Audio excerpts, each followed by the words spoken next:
It's official. Raider Nation is set for a new head coach and general manager. Earlier this week, Raiders owner Mark Davis presented John Spytek and Pete Carroll to the media for their introductory press conference. It's a new day for the silver and black, but a familiar tone for the 73-year-old Super Bowl winning head coach. I don't do stuff like everybody else, you know, and really that's not my goal, to try to match up how other people have run this thing. And I've had, like John mentioned, extraordinary mentors through the process to get to where I am. But I'm not trying to do it like anybody else knows how to do it. I'm going to try to do it the way that comes right from the center of my heart. How can you not love that and that quarter zip? Just like Pete said at the presser, I'm jacked up, baby. Let's break it all down. Sin City Beat starts right now. From Las Vegas, this is Sin City Beat. Hello and welcome to Sin City Beat. I'm Mike Davis. Thanks so much for hanging out with us. Sin City Beat is the show that dissects the Vegas sports world through the eyes of the sports reporters and storytellers leading the charge. Joining the action today, we have Ray Brewer, managing editor of the Las Vegas Sun. Case Kiefer, sports editor with the Las Vegas Sun.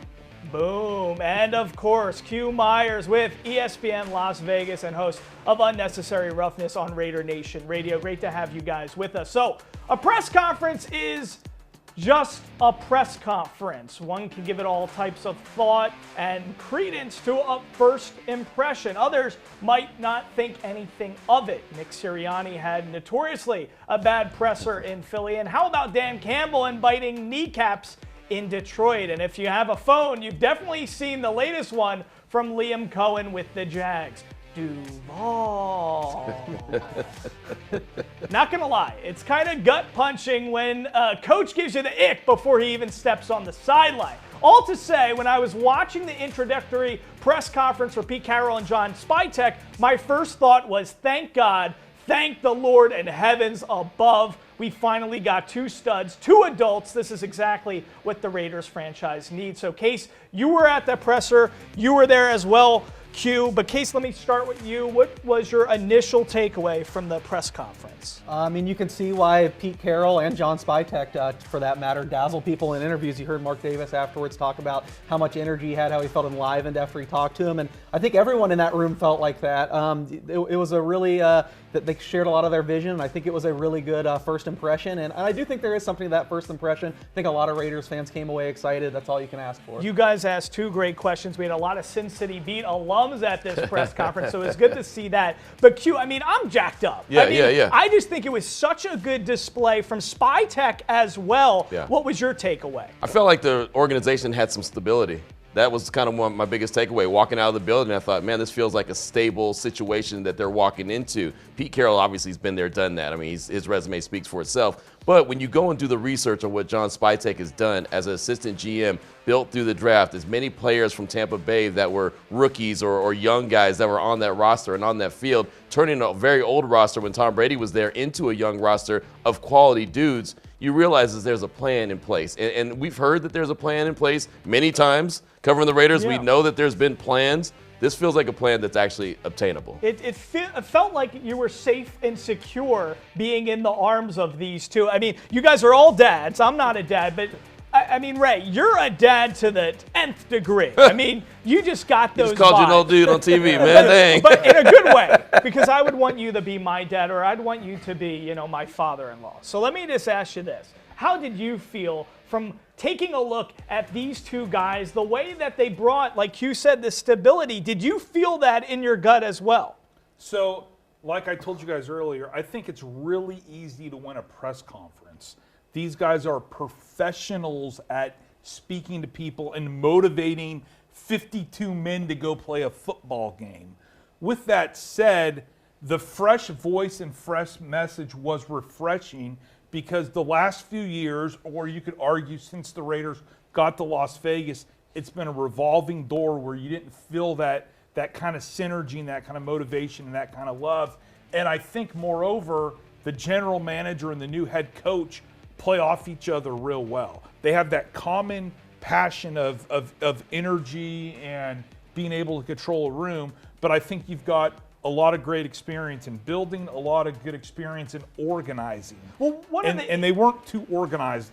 They were previously. you could see the cohesiveness between them, and I think one of the great signs, you guys tell me from being there, but they were very gracious with each other. They were constantly complimenting each other and saying, we're going to be working together on these things. They were working in unison at a press conference on the first day, and that's why you might not say, listen, it's just a press conference, but still, to show that on day one is a good indicator. There was a common theme there, and it was competition. And I thought it was great to hear John Spytek, the GM, say, if you're here and you love football and you want to compete, there's a place for you. If you don't, that's okay, but there's not a place for you here. Basically, there's no scholarships anymore. And that, to me, as a guy who's been a lifelong One Raider fan and covering the team, I realize that there's been years on top of years on top of years where these guys have been on scholarship. Oh, you've been drafted high. Oh, you were given free agent money. They don't care about that. They're going to roll the ball out there, and the best 22 guys are going to play. The competition theme was something that was common on Monday. 100%. Competition and heartfelt, and that's why we started off the show with that great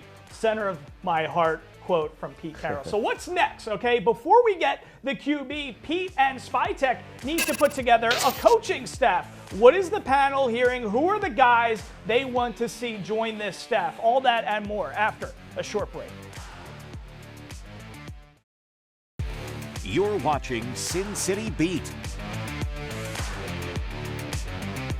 The date was February 1st, 2015, Super Bowl 49 in Glendale, Arizona. With 26 seconds left in the game, down 28-24, the Seattle Seahawks were on the 1-yard line with one timeout against Tom Brady and the Patriots. Instead of handing it off to Marshawn Beast Mode Lynch, Russell Wilson from the shotgun throws a dart on a quick slant intended for Ricardo Lockett. And boom, history is made as Malcolm Butler intercepts the pass. Game over. The offensive coordinator who called that play, Darrell Bevell, spent the last 3 years as the Miami Dolphins quarterbacks coach and passing game coordinator. Now, he just interviewed for the Raiders OC job. Q. Would you like to see Bevell reunite with Pete here in Vegas? Not really. Not really. I mean, just to keep it real, you know, it's when I saw that news that Bevell was interviewed, you kind of knew that was coming because of the familiarity. And Pete Carroll said in the press conference, I want guys that I've worked with, guys that I haven't worked with, and guys that are on the current staff. So you kind of knew that he was going to get interviewed. It doesn't wow me. It doesn't make me feel like, oh, man, this offense is going to be fantastic. But, again, it's going back to his roots. It's going back to being familiar. You know what the identity of the team would be if he is the guy. It's going to be run first and the quarterback not mess it up. We've heard that before. We'll see if that can, play out the right way. But, I mean, look, he's fired him before too. So there's that. There's a lot that goes into Darrell Bevell, but it doesn't really wow me at all. Who do you want to see? Because I heard you mention a I name would like. before the I'll say show. this: Mike McCarthy pulled his name out of the ring for head coaches in 2025. He's a really good coordinator. I think he's a really good coach. Actually, he doesn't get a lot of credit for it. I mean, 12-5, 12-5, 12-5, and then last year dealt with a bunch of injuries, so he didn't have that. But if he were to go and decide he wanted to be the OC, his agent's Don Yee. Tom Brady's agent is Don Yee. So at least there's an easy phone call right there to get him on the line and say, hey, man, you can come to Vegas and be the OC, and if you want to throw your name back in the hat next year to be a head coach, cool, you could do that. But I would love his experience here. He's a really good coordinator. That's some good synergy. Would you want that guy for one? Say you do get a quarterback in the draft, and you got that guy for 1 year, and then all of a sudden you got to pump the brakes and bring a new guy in? It's a good starting point. It's a good start. I wouldn't have no problem with it. What do you think, Ray? I just, for me, if you look at the teams that are successful in the NFL, they have some semblance of years together, right? It's for sure. Continuity, yeah. Yeah, and I just don't love how the Raiders brought in Pete Carroll, ton of energy, but he's not going to be here for 5 years. Right, well, what coach He's a placeholder, I get what coach has been here for 5 years with the Raiders?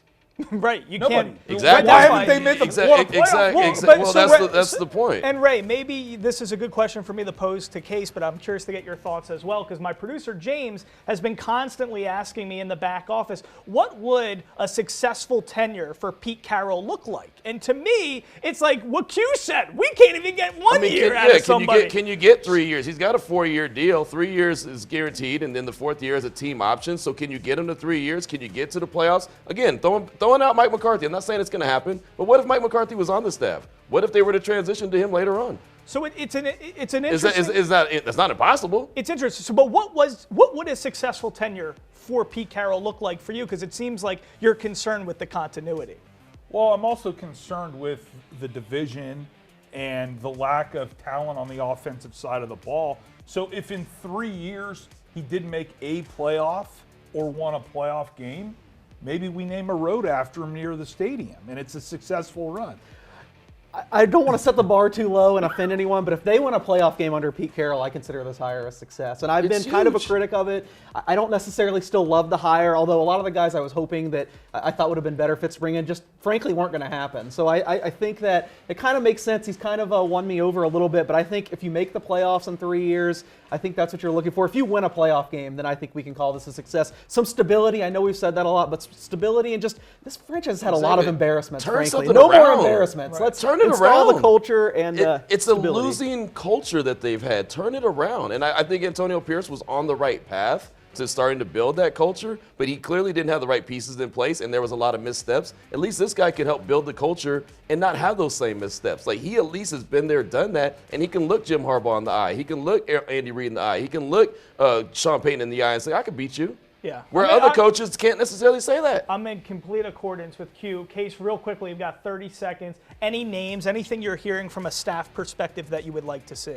I think it's going to be Darrell Bevel, offensive coordinator, and I agree with Q. That's very underwhelming to me. Yeah, he did fire him, but only when he was strong-armed. I'd like to see a more forward-thinking guy. Defensively is where it's going to be interesting. I know they've interviewed defensive line coach Rob Leonard, who everyone thinks super highly of. We'll see if maybe they get a little more innovative on the defensive side of the ball. Okay, all right, there you go. Well, the Super Bowl is set, so you know what that means. The draft order is pretty much set as well.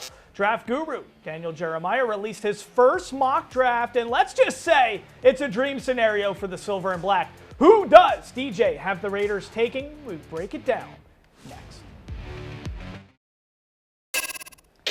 NFL Network's Daniel Jeremiah is known as one of the preeminent NFL draft gurus. His mock drafts are perpetually accurate. Well, DJ released his first mock draft of the season this week, and as always, he bases his mocks on what he's hearing around the league. In this initial mock, DJ had the Raiders staying at number 6 and selecting Shedeur Sanders. Ray Brewer, this is a true dream scenario here, but the fact that DJ has actually mocked it out like this, it's going to be kind of hopeful. So, Ray, how do you think Spytek and Carroll will attack the draft, and do you think this is a possibility? I love it being a possibility because the Raiders desperately need an upgrade at the quarterback position. Remember, they've got Brock Bowers, one of the best tight ends in football, if not one of the best receivers in football, and you desperately need to upgrade that spot to get it to him. Sanders' numbers speak for themselves. He is arguably the best quarterback in the draft. I think that he is very smart in terms of football because of his background and growing up with his dad, and he was awesome at Colorado, and it would be a dream scenario, right? The Titans arguably need a quarterback. The Browns arguably need a quarterback. Well, there's 2 quarterbacks, Ward and Sanders, and Vegas picked 6. So if he were to drop to 6, it's a dream because there's nobody afterwards. He's Tom Brady's guy. How did we get this far into the show and not mention the name Tom Brady? I think it was important. He's Brady's guy. We knew John Spytek had the relationship with Brady, but you saw Pete Carroll kiss the ring or kiss the 7 Super Bowl rings, several times. They're not even making it a secret anymore. Tom Brady's going to be huge in every decision that's made. That's including at the top of the draft. So if he's there at 6, I mean, they will do backflips, turning in however they do it now, digitally or the envelope if you go old school. Shedeur Sanders will be the guy if he's there at 6. I think the organization is still lock and key that he's their guy if they can get him. Case and Q, you guys were both at the presser. We were talking, multiple times on previous episodes of Sin City Beat that Max Crosby could be a trade piece if we needed to move up to get Shedeur. Well, at the press conference, of course, we heard Marshawn Lynch and all his great activity there, but Max Crosby was in attendance. What did that say to you, Q? Well, I thought it was important for Max to be there. I think it was great, him being the leader of the team like he is, to kind of represent and set the tone. And shocking, Max Crosby sets the tone. That's who he is. And, even hearing him talk a little bit after the press conference and hearing him say that he liked the energy from Carroll, he liked the energy from Spytek, I think that solidified and kind of doubled down that Max Crosby's in with the Raiders. They've got some situations to work out with his contract, but I think that's easy. hearing Spytek and Pete Carroll both reference Max Crosby during the press conference and say those are the kind of guys that we need, that was big. That was basically letting it go like, hey, big fella, this is your organization. We're going to go as you do. I like that. And I think that's the culture guy that we want to keep here in that room. When we're talking about competition and a motor and the types of guys they like, Max fits the bill. He competes at everything. Like at training camp, he competes from station to station, just trying to get there first. I mean, you see him, Case. He's all over the place. Yeah, the odds shot up to me. I mean, if you asked me this a week ago, I would say, there's a chance they could trade him. I think it was a little 50-50. Yeah. After seeing him there and hearing what they said, I think it is a very, very strong favorite that they get this deal done, that he's still the centerpiece of the team. And for what John Spytek and Pete Carroll talk about, he does bring that exactly what they want to do. But would you trade Crosby to secure a quarterback if that's what it came down to? Tennessee or Cleveland wants Sanders. You don't need to move Max to get to say 2. You're at 6. You don't have to move that much. You don't have to move the heavens and the earth, including Max Crosby, to get to 2. You can get to 2 with future draft capital. You don't need to do that. I think after that press conference, to me, Brock Bowers and Max Crosby are the only 2 untouchable pieces on the roster. You can give up a 1, extra 2, whatever the case may be. You don't need to put Max Crosby in that conversation. And GM Andrew Berry, I think he would get. I think most opposing GMs would understand that, don't you?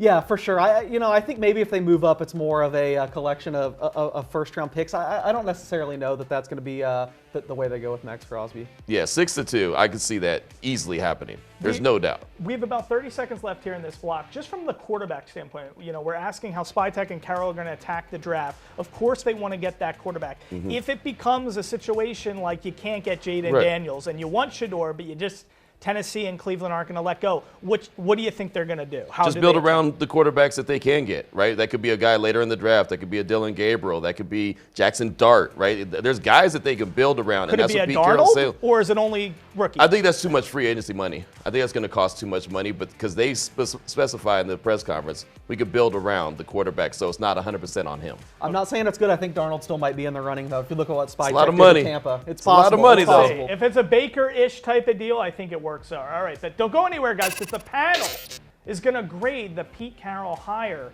after these words. Welcome back to Sin City Beat. Well, it's time to get some grades from the panel. Before we hear your grades, guys, I just want to say gold stars for everybody today. If this was kindergarten, all of you would be getting naps, apple juice, and animal crackers. I thought that was a punishment. Naps were a punishment, weren't they? No, that was a pleasure. But before you sip this apple juice case, what's your grade on the Pete Carroll Did you get your nap in first? You got to start with me. I will say I'm upgrading him a little bit from the press conference. I'm still going to go C+.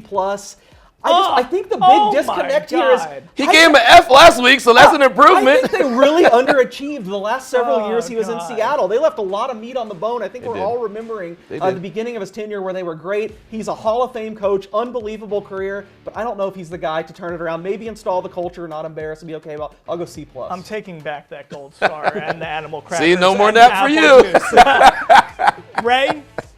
I would say Pete Carroll is a solid B-, C+. There's nothing solid about what you just said.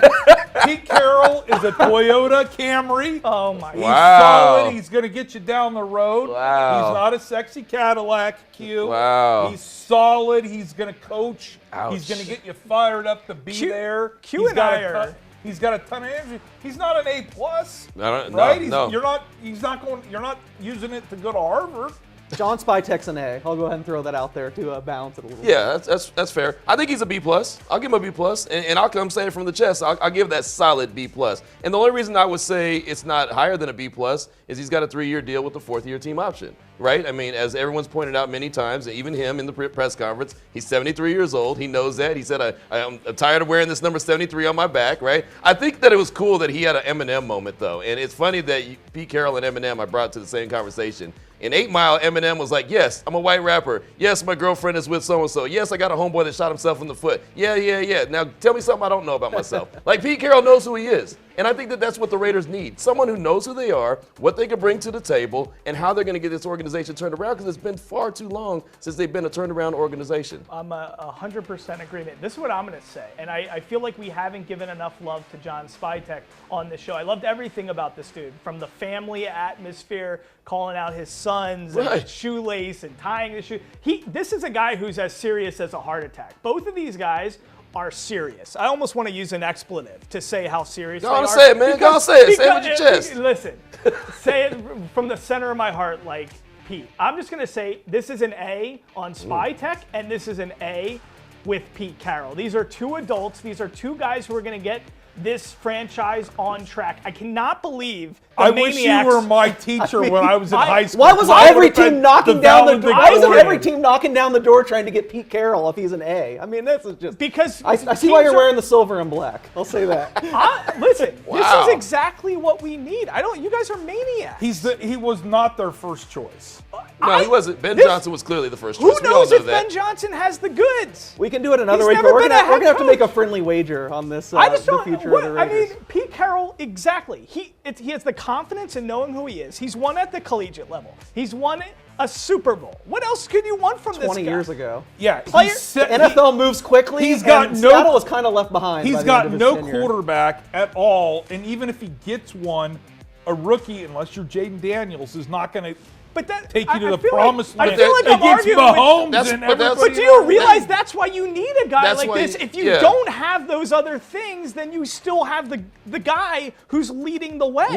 How many wins do you think the Raiders have next year? I know they have a lot more than 4. I promise you that. Pete Carroll's never had less than 6. And they're not He's gonna never lose- had less than 6 in his career. Over 4, under 8. And they're not going I to think lose that's stupid the games. range. Are they They're- going to lose right. stupid games? I think that they'll have a decent start to see turnaround. But they have a whole offseason to build this team. Like, he's not wrong about the quarterback, but they have the whole offseason to build this team. Like, this is just the beginning. This is the foundation being laid with Spytek, the GM, who, oh, by the way, is on a 5-year deal, which tells you what the Raiders feel about him. And then, of course, Pete Carroll, who's been there, done that, who said, I don't have time to build this thing around. Listen. I've got to get around and win right away. So we'll see what it With looks like. Daryl Q, Bevel, we get got ready for 10 those second and seconds. long runs. You guys over here, whatever, Q, you deserve a nap, apple juice, animal crackers, naps. all the good stuff. Thank you guys. I'm Mike Davis. We'll see you next time here on Sin City Beat.